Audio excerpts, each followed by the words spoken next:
and telefilm.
Kolyma.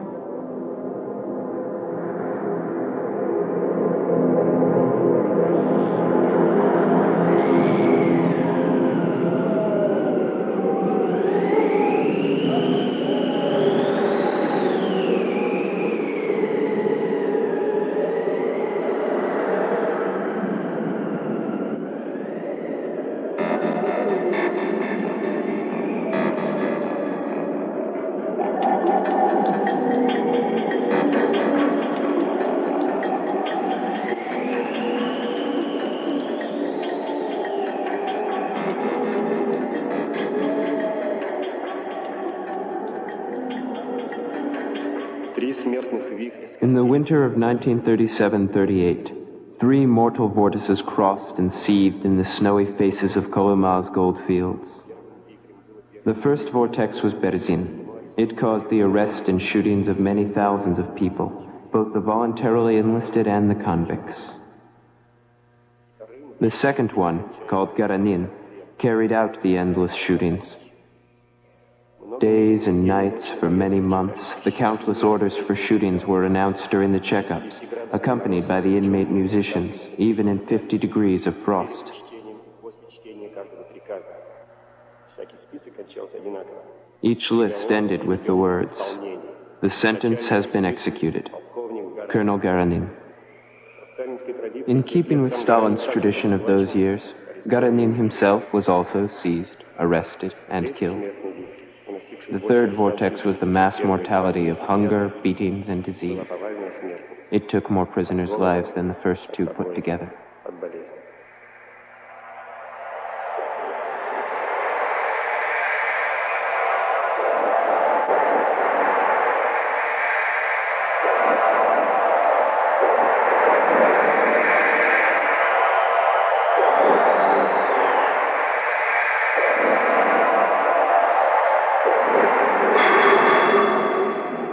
Face to Face. Film 2.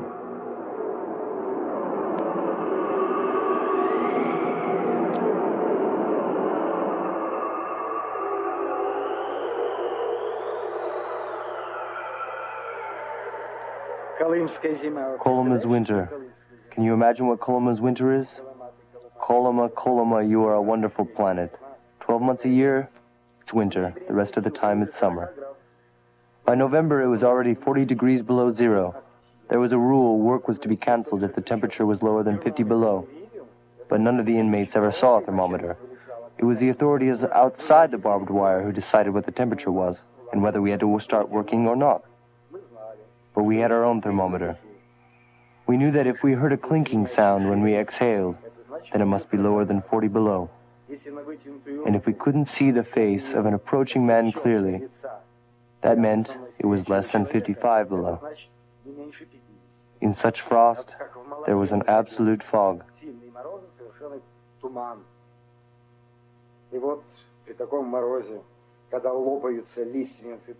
The larches split and cracked from the frost.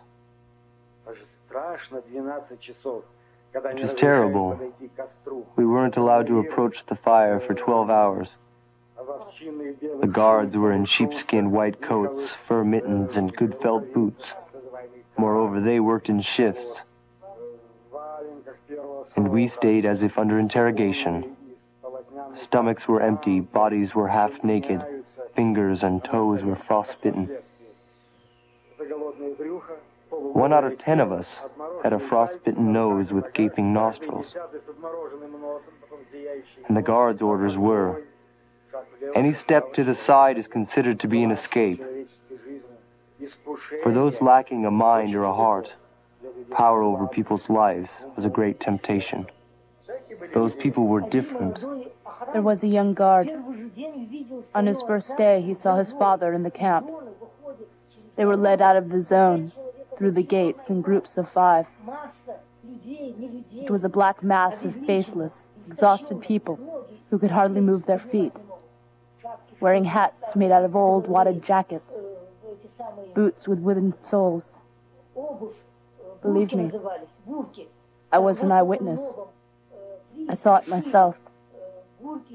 So the guard saw how his father looked, and the next day, he shot himself.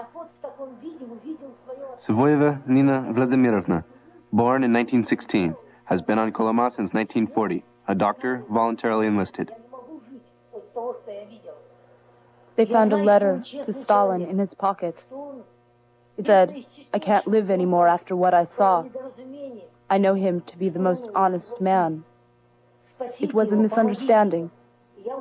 Save him, help him. I leave this life, for I cannot guard my own father.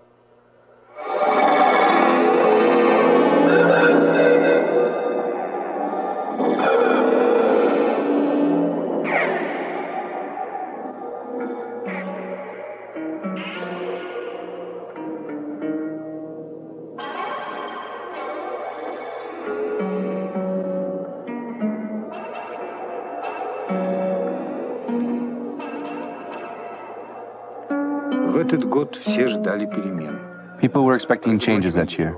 Yezhov was exposed. The known Beria came to power and brought amnesty for convicts. Kolyma got a new leader. The ex-leader Pavlov was awarded the Order of Lenin and sent to Moscow. Mikhail, the head of Dolstroy, became the honored worker of the Cheka, fully decorated. But the amnesty given by Beria didn't affect the convicts of Article 58. By the end of 1939, the camp's population was over 1 million people.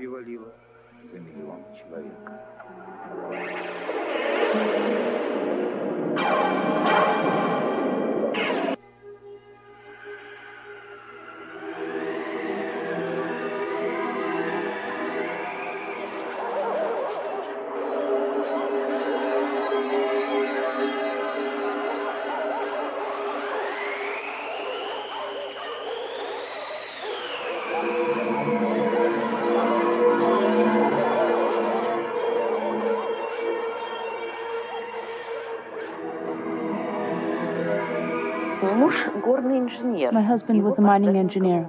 He was sent to Kolyma, and we moved to the gold mine Tumani at once. I was quite a young girl. I ran out onto the steps one morning and saw the camp's fence with the barbed wire and watchtowers. And a column of people was moving along in complete silence, escorted by guards and their dogs. One could only hear the shuffling of their feet. Vasilyeva Ludmila Nikitishna, born in 1918, was on Kolyma from 1938 to 1952, voluntarily enlisted. There was no difference between the young and old. Their faces were gray, quite colorless, like their dirty gray clothes. You know, as they passed by, I ran back into the house. I was out of my mind. I dropped on the bed. I cried. I went into hysterics. Mommy, why did you let me go? Mommy, I don't want to stay here. I'm afraid.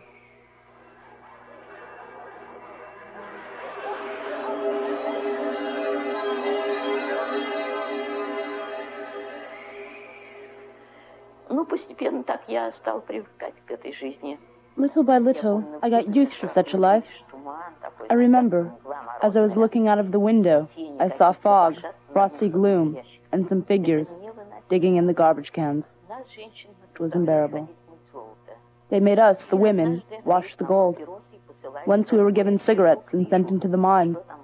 Suddenly I saw the people, like skeletons. They would move, fall, rise and fall again. There was a rule that if somebody carted so many wheelbarrows, they would receive a cigarette. You know, I was simply in shock. When I saw all that, I left everything and ran home. I cried to the man on duty, "Uncle Grisha, give me everything we have." But he said, "Mila Nikitishna, you are crazy. There will be big trouble with the authorities." But he brought me bread from the bakery, and I took everything I had from home, and I began to hand this out to the convicts. The guard kept silent.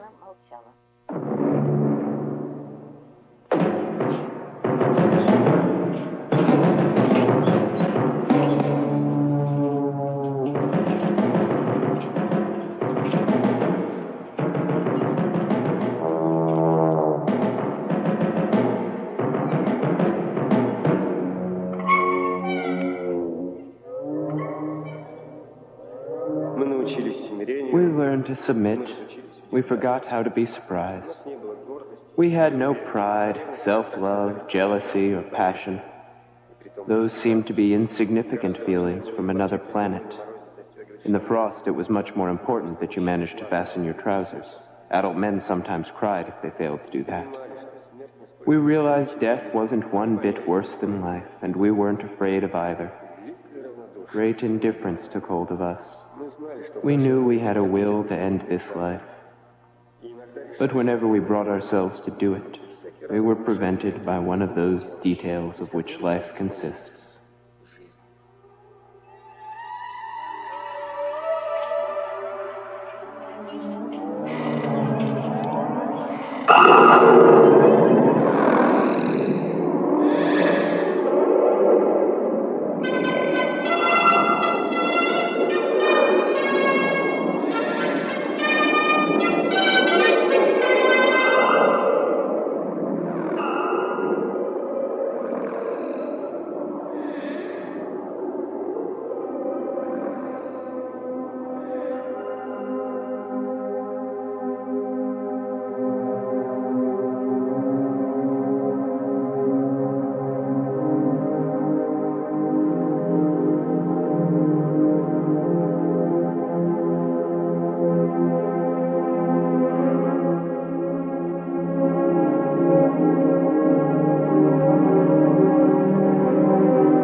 Шла война.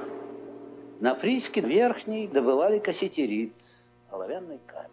It was the war. Касситерит был необходим Tin minerals were being extracted from Kolyma for the country's war industry. плана было равносильно выполнению воинского приказа. The extent of the war effort in Kolyma was creating good living conditions for the guards instead of preparing barracks for the frost, or providing the camp with provisions and warm clothes. Занималась созданием уютных условий жизни охраны лагеря. Начался дождь. When it rained, the roofs leaked, and the beds were always wet. Garbage worms appeared in our mattresses, pillows, and clothes. After the summer downpour, the real frost began, 20 to 25 degrees below zero. Half-starved, worn-out people, sick, put on damp clothes. They had become frozen on the outside, and they trudged in this frozen armor to the mines, to dig wheelbarrows and spades out of the frozen ground.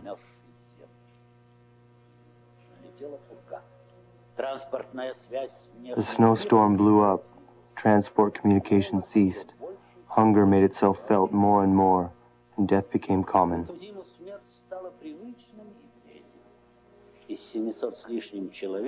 Only half of the more than 700 people survived the winter.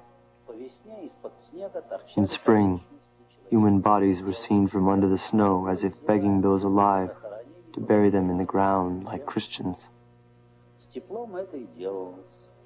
The inmates buried them from mercy, the authorities out of duty, for reasons of sanitation.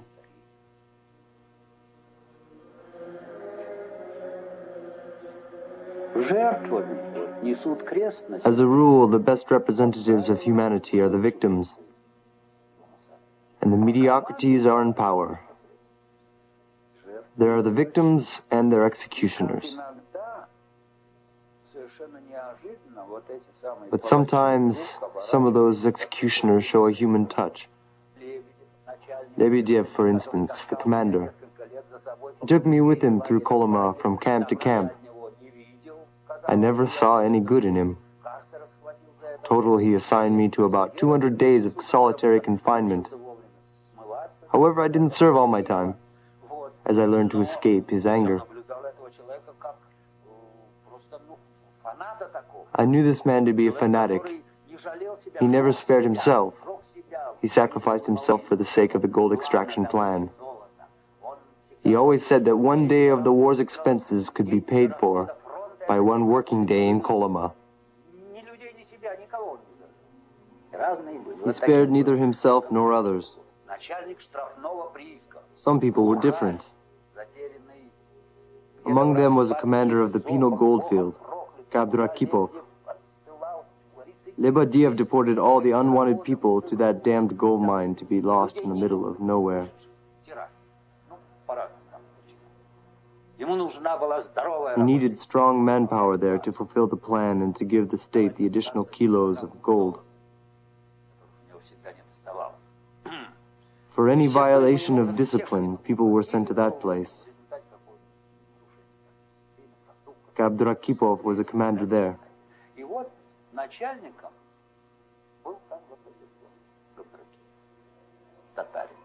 He was a Tatar. A very modest officer, nobody knew how he held the post. He would have done better to become a priest.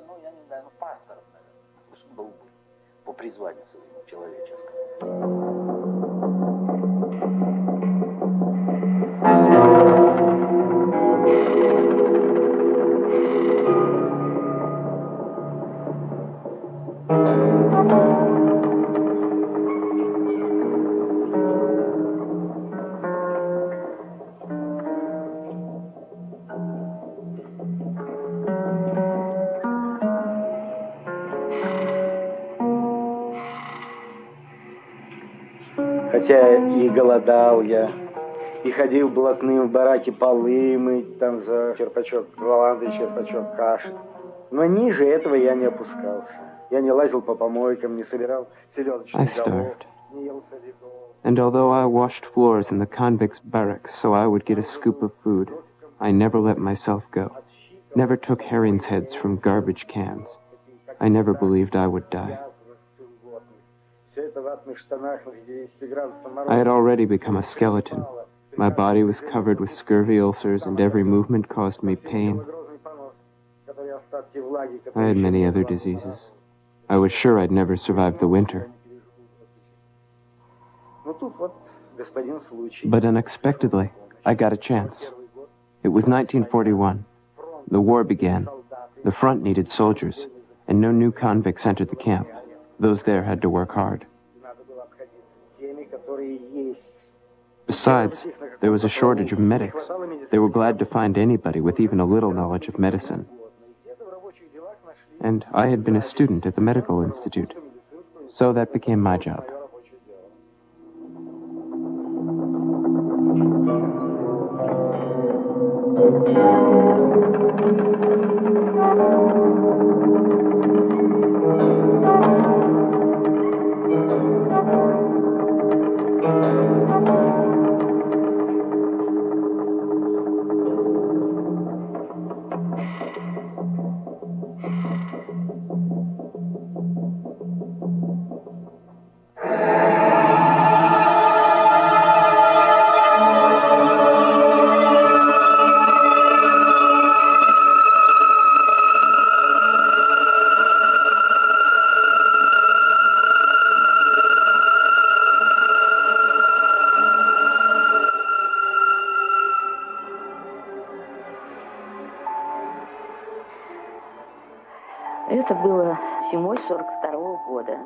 It was the winter of 1942. A group of actors came from the Magadan camp. All of them were inmates. The concert was very good. Then suddenly, Schwarzberg came out on the stage. As the writer said, love appeared like a killer and overcame both of us. His face was particularly exalted. He was quite different from anybody I had seen before.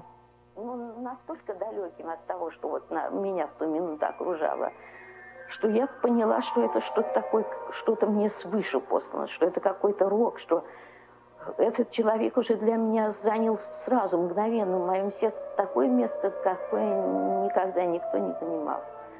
Помню, что он исполнял этюды Шопена и... I remember he performed Liszt and Chopin.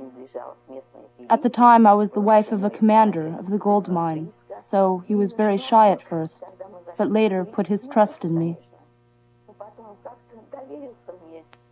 I asked him whether I could write to him. He answered, "You know, that would make my life complicated." After the intermission, he performed the autumn song for me.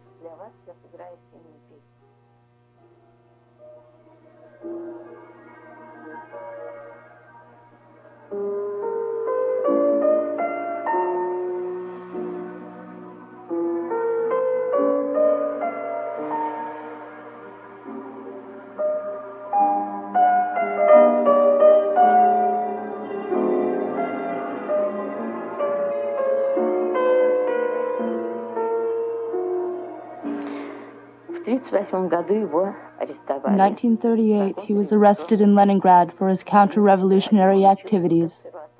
He had studied in the conservatory. Everyone saw a brilliant future ahead of him. He was 19. Schwarzberg, Anani Yefimovich, 1918 to 1974, a Kolyma inmate condemned under Article 58, rehabilitated. He was moved to the sawmill. The verdict of Article 58 was 10 years of confinement. He was said to be an enemy of the people. Then my friend happened to go to that sawmill and saw the young man there, already dying. He took him to the gold mine and gave him a job in the accounting department. That was what saved his life. Once they went to the club. It was unheated and gloomy, but there was a piano. Schwarzberg told me himself. I went to the piano, and I could hardly believe it was there. I lift my hands to my face, study them, and let them drop. I open the piano. Like in a dream, I put my hands on the keyboard and began to cry. I couldn't play.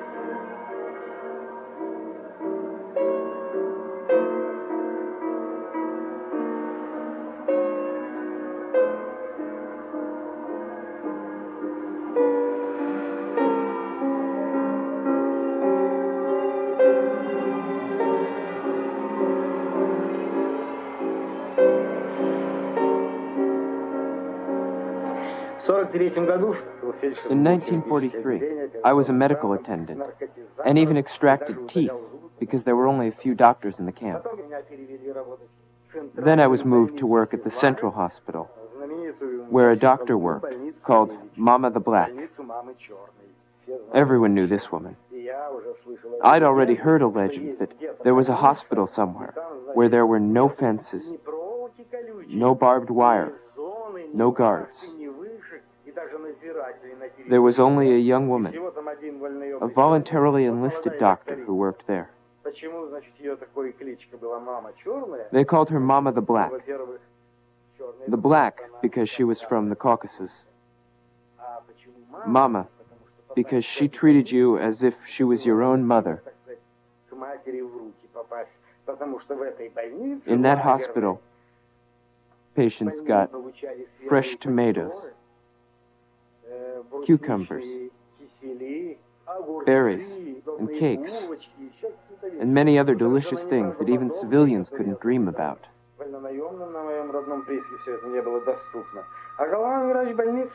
Оказалась девчонка моя, в общем-то, однокурсница. Мы в Москве не знали друг друга, хотя учились в параллельных медицинских институтах. И одногодки почти.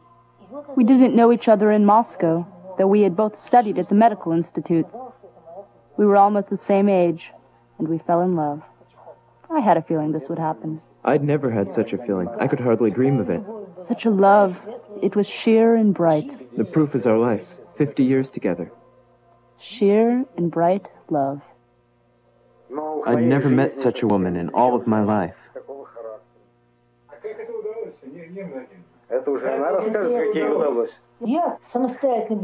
I grew up without parents. I entered the institute with nobody's help, and I graduated. I said I was going to Kolyma. They asked me, "Do you have somebody there?" I said, "I have no one, but I think I'm needed there." It was then that my struggle began. I'm afraid to remember how many operations I performed, how many patients I saw. The guard always told me, "They are enemies. The more of them that die, the better.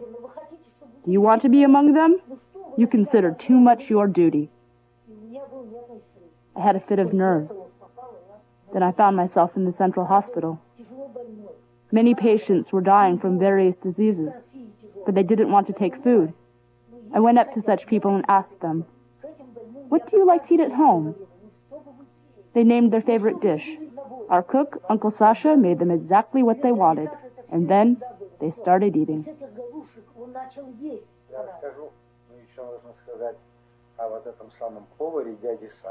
I also want to mention our cook, Uncle Sasha. He had been in Moscow restaurants, a chief cook in Moscow. He was a real artist.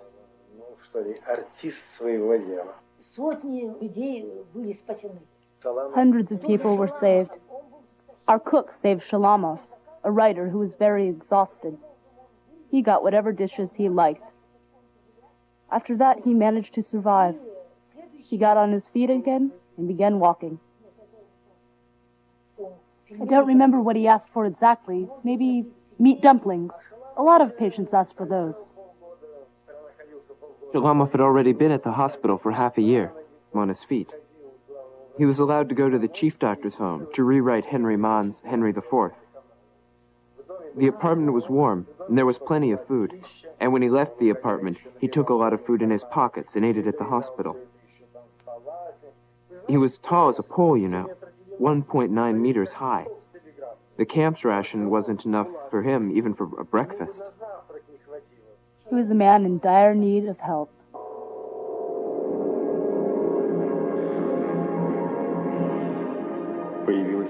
There was an indifference which brought fearlessness. This fearlessness somehow saved us from death.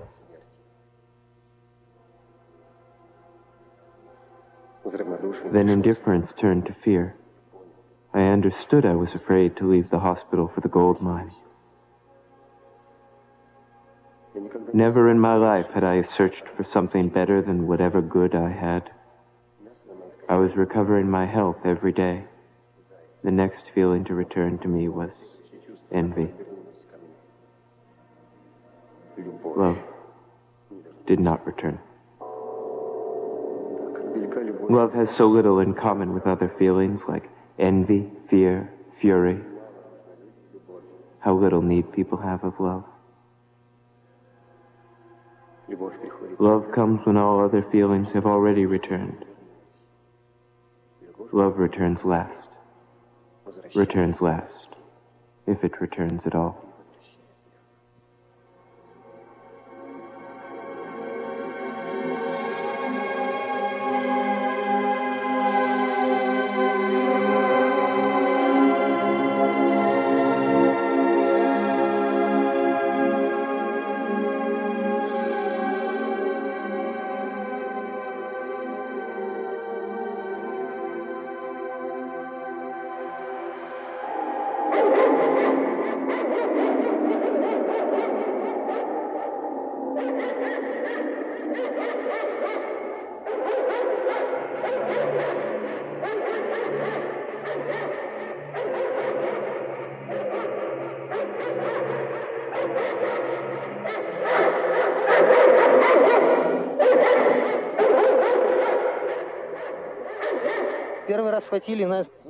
In 1944, my brother and I were first captured by the Germans, who sentenced us to death by hanging.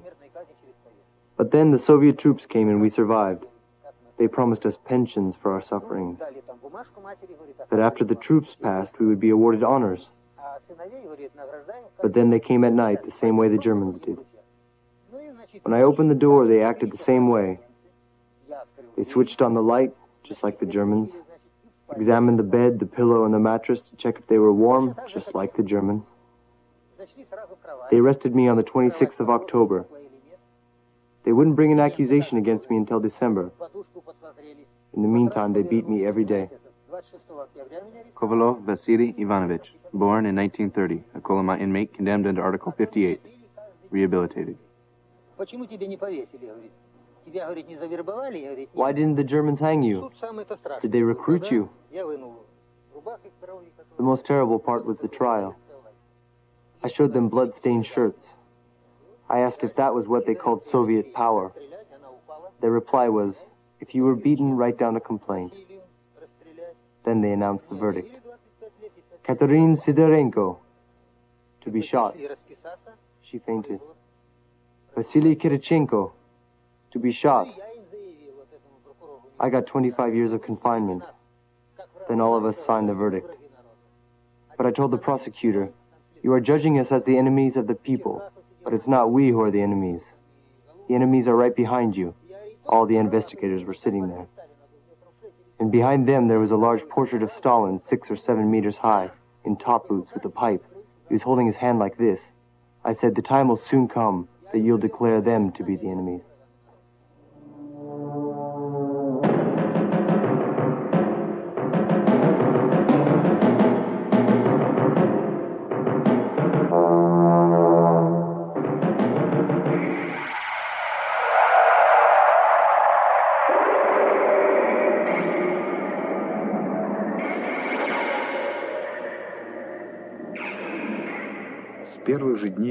In the war's early days, many convicts asked to be taken to the front.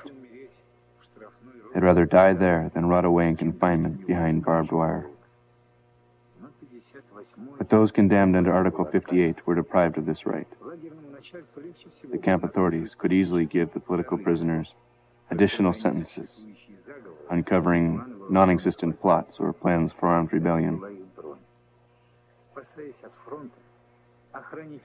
The guard showed more interest than ever in trying to prove that Kolyma needed them.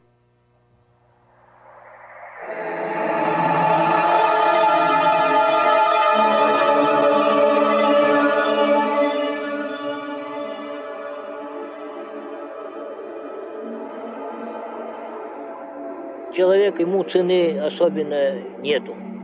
Черт тебя знает, никакого возмущения не было. A human being, his life wasn't worth much.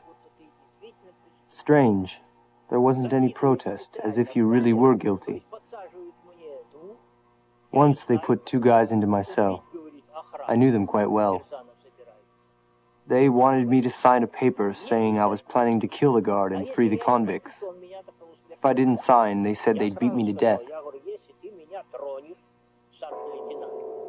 I just told one of them, if he touched me, I'd hurt his eggs. Can you believe it? He stepped back. So he didn't really beat me, simply held my legs against the burning stove. До тех пор он меня держит у распаленной печки, пить не пьет, а вот все. Я думал, что человек это есть человек. I always thought that a human being was a human being. But this was a demon. He could tell lies about you. He could even shoot you down. It was nothing to him.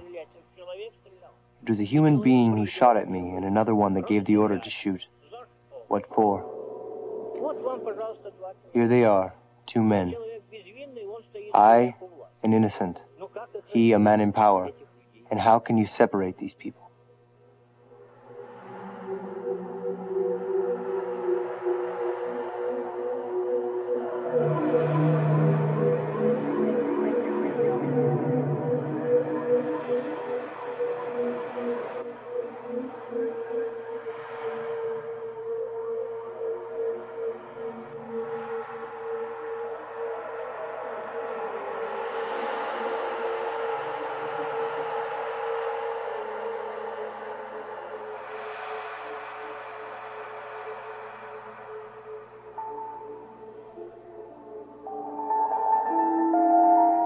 Надо сказать, что жизнь моя семейная не задалась. I must say my family life turned out badly. I returned to Magadan. I found Schwarzburg. I must say I acted with great caution because I had been a candidate member of the Communist Party. When I saw him, my soul found wings. We simply embraced and stood, standing face to face. We were talking about our feelings and could hardly stop. He relaxed and recited to me, blue blouse, blue eyes. I haven't told my darling any truth. My darling asked me, if there is a snowstorm, would you like me to light the stove and make a bed? I answered her, today somebody from the clouds poured down white flowers. That night the moon came out in the sky. We hugged each other and stepped aside at once because we were afraid somebody would see us. He said, the most terrible thing in my life is that we'll never be together. You are living in a different world. Even when I'm free, I'll carry the brand of prisoner till the end of my life. And that's why we have no future. I parted with him forever.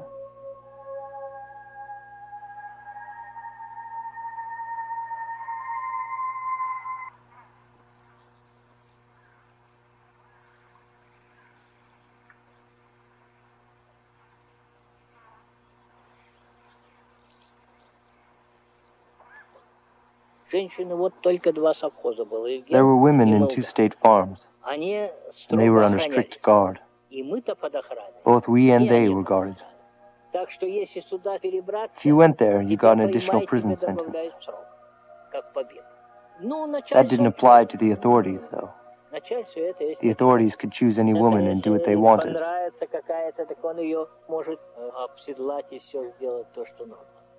But how could I think about women if I could hardly move?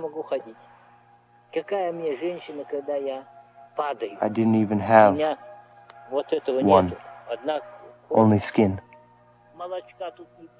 We drank no milk, we ate no garlic, only the food they gave us. The farms made pickled cabbage and we ate that the whole winter. It was incredible labor. We were extremely exhausted and any disease put an end to our lives. All around we were dying. The horse was working 24 hours a day, carrying dead bodies from the mine.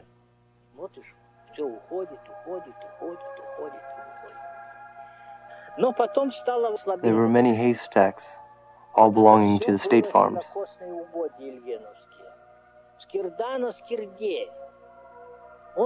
When a man needed a woman, he gathered her some food and went there. That was life.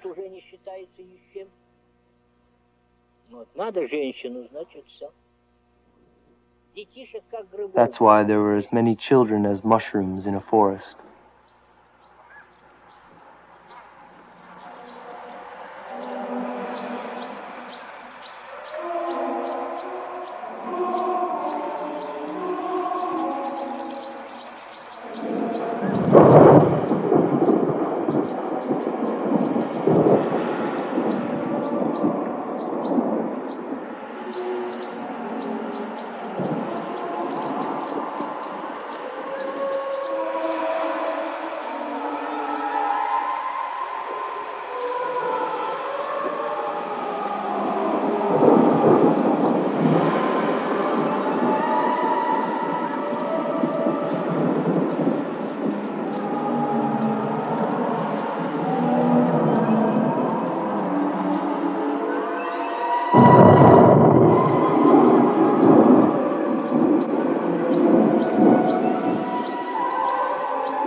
I was born right in the tree-felling zone on the 2nd of August, 1941.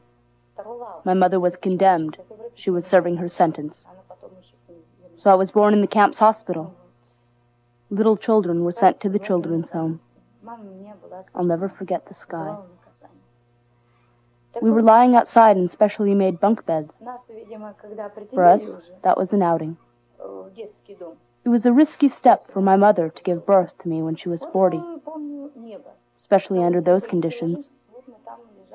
I always asked her, why did you give birth to me? She had hoped that by having a child, she'd be set free. There was a rule about releasing mothers with children. But nothing came of it for my mother. The war began on the 22nd of July, and that rule was canceled. I was born on the 2nd of August. Mother was left in the camp.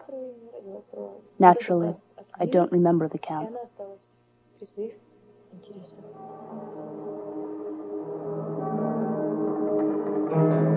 Popova Lyubov Alexandrovna, born in the Kolyma camp in 1941, a lawyer.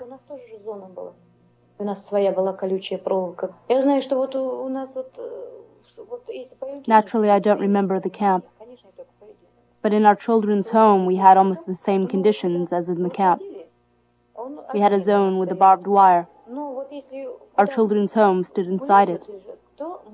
When we took a walk, we immediately saw the barbed wire in the watchtowers with escorts. Our famous watchtowers. I was 3 years old when I first met my mother. For the first time, they let her see me. I remember they beat me and I hid under the bed. I realized they wanted to get me out from under it, as they usually did when they intended to beat you and punish you.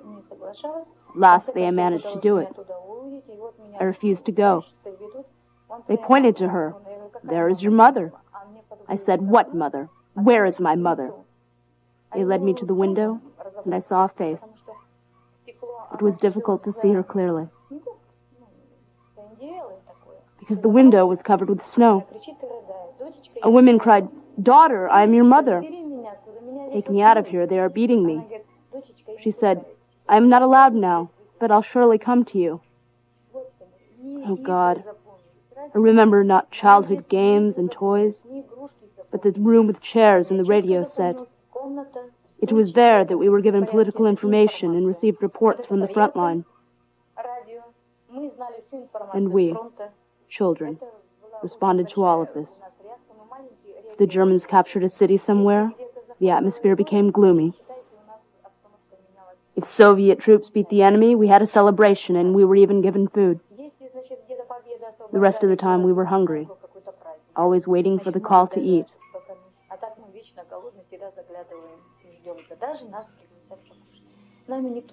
Nobody paid attention to us.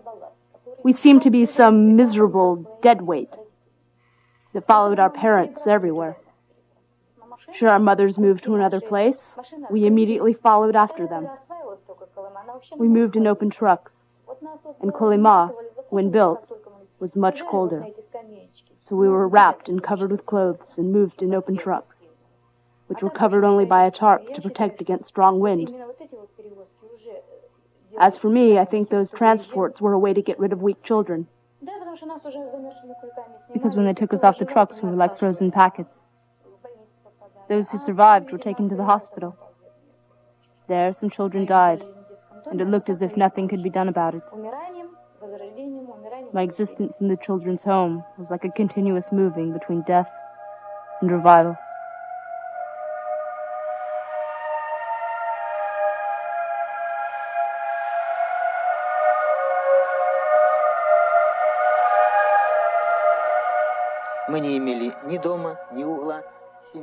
We didn't have our own home. Family was always persecuted and suffered from hunger. My father was a peasant, and we hadn't much land, a couple of horses, and that's all. Our property was nationalized. My father was sent to prison, Solovki, and then to Novaya Zemlya. Once he was being transported with a large group of other prisoners, and the boat got caught in the ice. The convicts raised a rebellion and disarmed the guards. Our father returned home wearing a woman's dress. He said he was my mother's cousin. Everyone in the village believed him. He and my mother worked together in the fields. But once, when they went to sell some things, he was seized and taken to prison. When my mother visited him in the prison, she was told to gather a certain amount of money, and then her husband would be set free. So mother went back home, sold a horse, and gathered some more money, but not all of the requested sum. And she brought it to the prison. They told her, "Your husband has been shot." She went out, threw me under the tram, and then threw herself.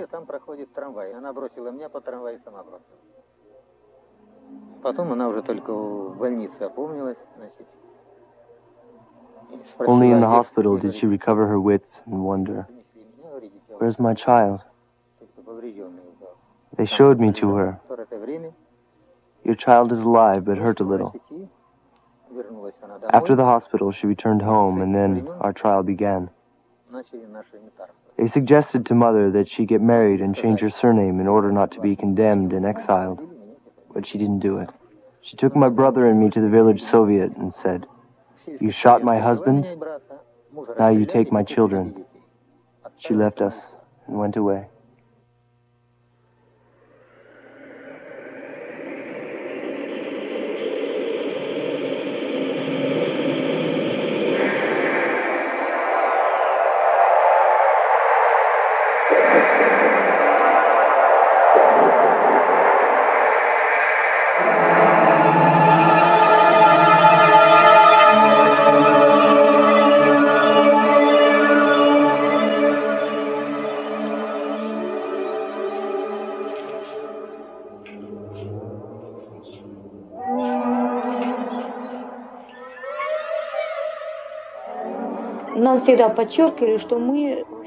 We were always told that we were bastards, children of convicts and the enemies of the people, children of the camp. I can hardly remember when there was friendship among children. There was an atmosphere of alienation, so to speak. We were lucky to find a corner where we could hide in that no one would beat us. You mean there was the same situation as in the camp? Surely, one could see it quite well. I would like to tell you what I remember. A boy has remained in my memory. His name was Misha. Still can't remember him without tears.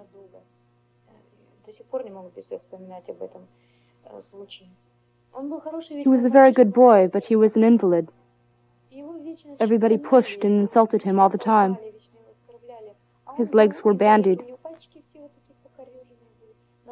I always paid attention to how he moved with difficulty. And though they beat him, he was so mild, he forgave everybody. You know, he became my friend. But he died. I saw his death myself. It was the way we were brought up, I dare to say. It was meant for our extermination. We were given a bath right in the barrack. An overheated stove with a bath on it. We were lined up. That was some kind of a punishment for the disobedient ones. We watched the bathing with horror. One child was bathed and carried out all red, scalded. Only screaming could be heard. Then the second one.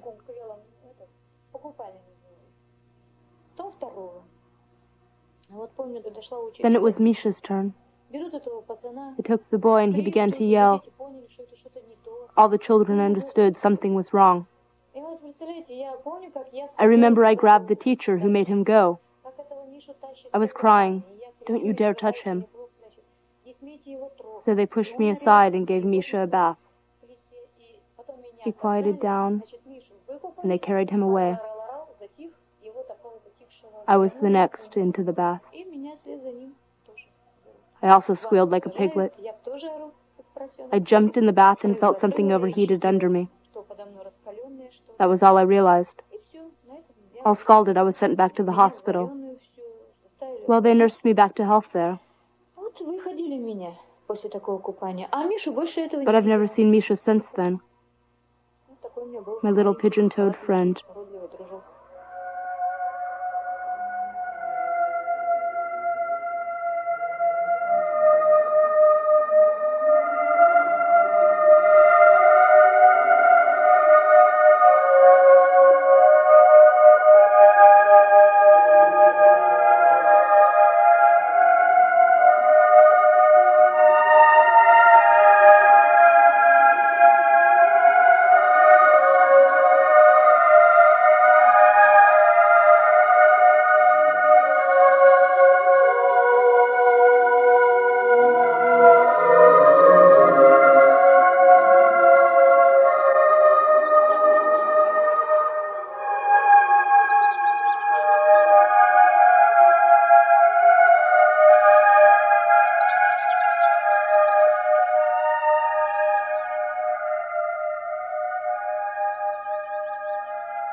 Tomsk Church, Father Nikolai Semenovich Titsura, immediately after his release, built a wooden church, the small Orthodox cathedral in Kolyma, God's home in the kingdom of death.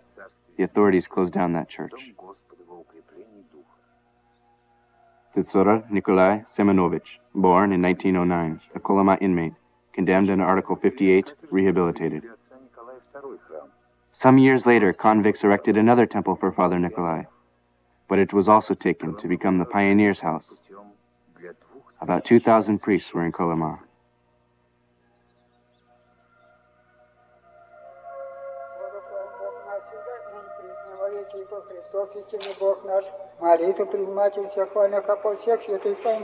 Упокоишь им, Господи, як мне Господа Божию, епископа Сергия, книгу помни, Господи, всегда слушай дом и дом. Упокой во имя Иоанна, Михаила, Якова, Раисия, Евдокии, Валентина, Лилии, Марии, Федора, Николая, Евдокии, Михаила, Петра, упокой Анна, Павла, Андрей, Федора, Георгий, Матрена, Василия, Параскея, Убиена, Зоя, Илья, Мария, Евдокия, Татьяна, Василий, Анна, сегодня убиен на поле брань, весь погиб, помни, Господи, рабов Божий, всех православных, христиан, все православные воинства.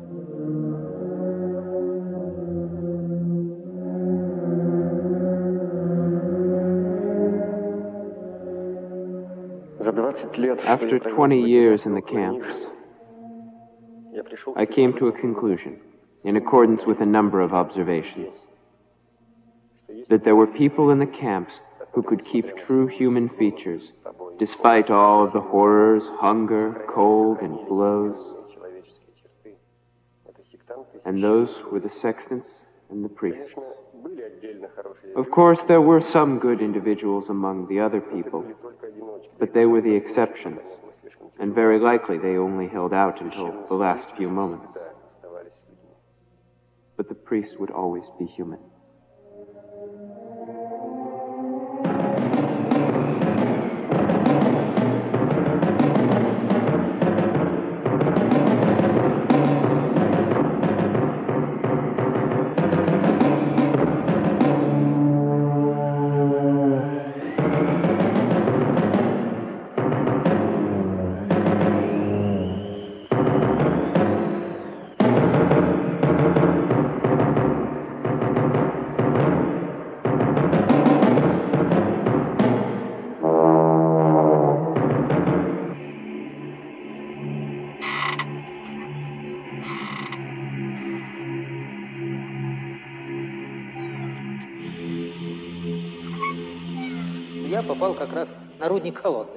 I found myself at the Kholodny mine. There was an incident. A guard killed his mate. I said, we should exterminate this entire band. We should destroy the Kremlin and instead erect a monument to the inmates of all eras. They came at night, took me away without clothes, barefoot. They took me to the convicts who were in for rape. They told me, "Hi, dissident. Tell us how you wanted to hang Stalin." At the same time, 2 priests were thrown into the cell. The Khans raped both of them. One was 30, the other was 45. He was gray-haired. I protested against it, but they told me, "Offender, sir, it's not your business." And they raped them that way. I asked them, "Where is your God? Why didn't he shield you from this?"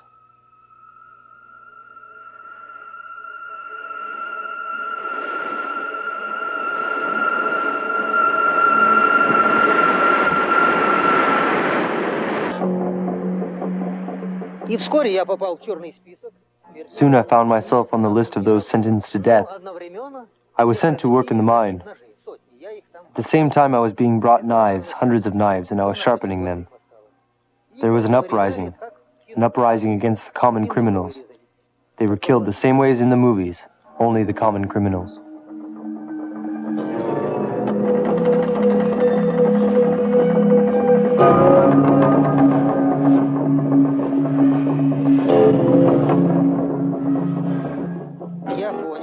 I understood that there was an underground organization in the camp.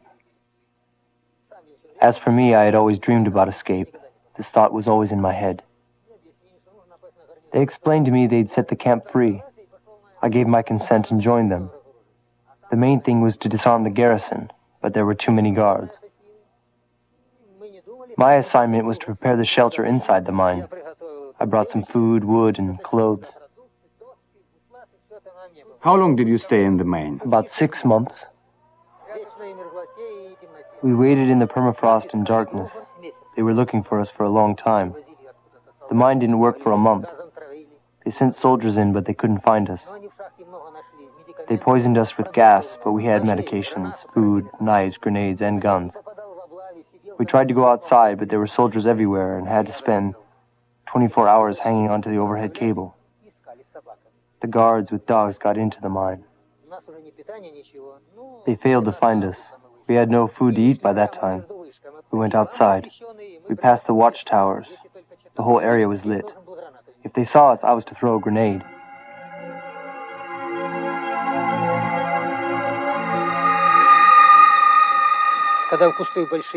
Then we passed through the bushes and realized that it was freedom. Could you imagine? We never believed it was possible to escape, not only from the mine, but from the hands of the KGB.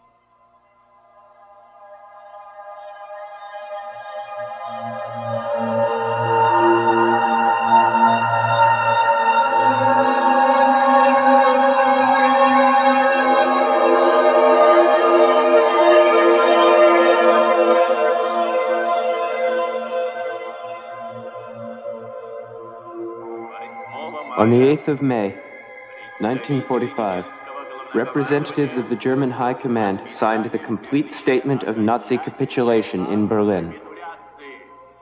Выполнение которого началось с 24 часов 8 мая.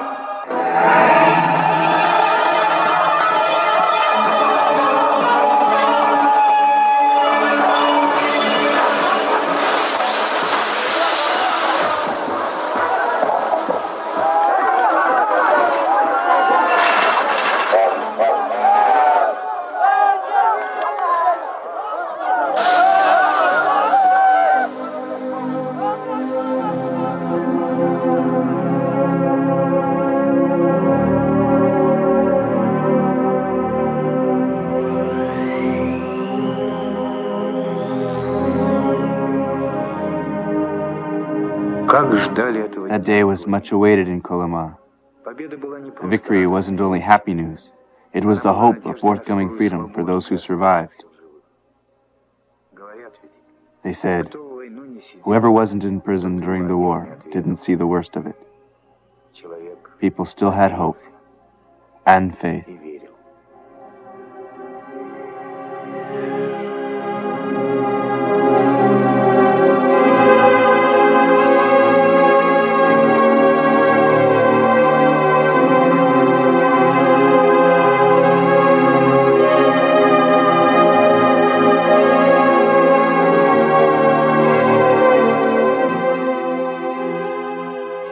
Screenwriter Mikhail Mikheev. Director Mikhail Mikheev. Cameraman Andrei Andreev. Sound Natalia Solomonik. Composer Dmitry Pavlov. English text and translation by Anatoly Antohin and Gwendolyn Womack. Voiceover by Daniel Kleinfeld, Liz Hilliard, Sven Holmberg, Brett Levy, and Oleg Kulikovich.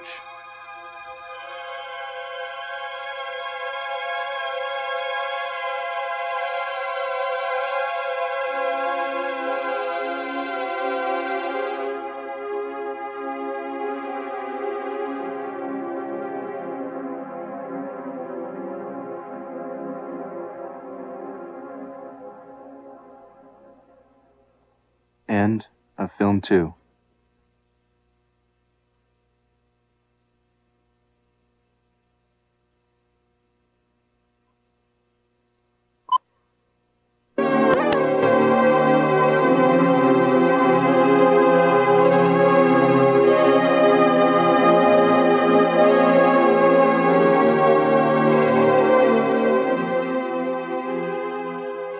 Screenwriter Kirill Nikolaev.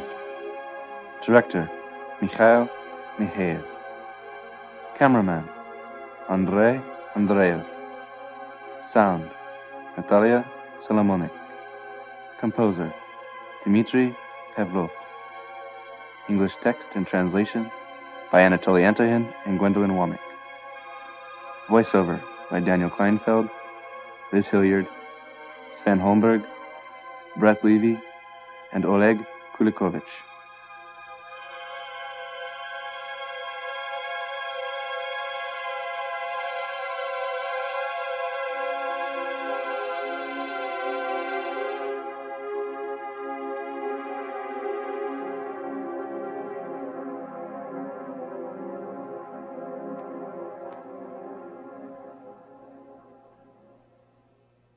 End of film 2.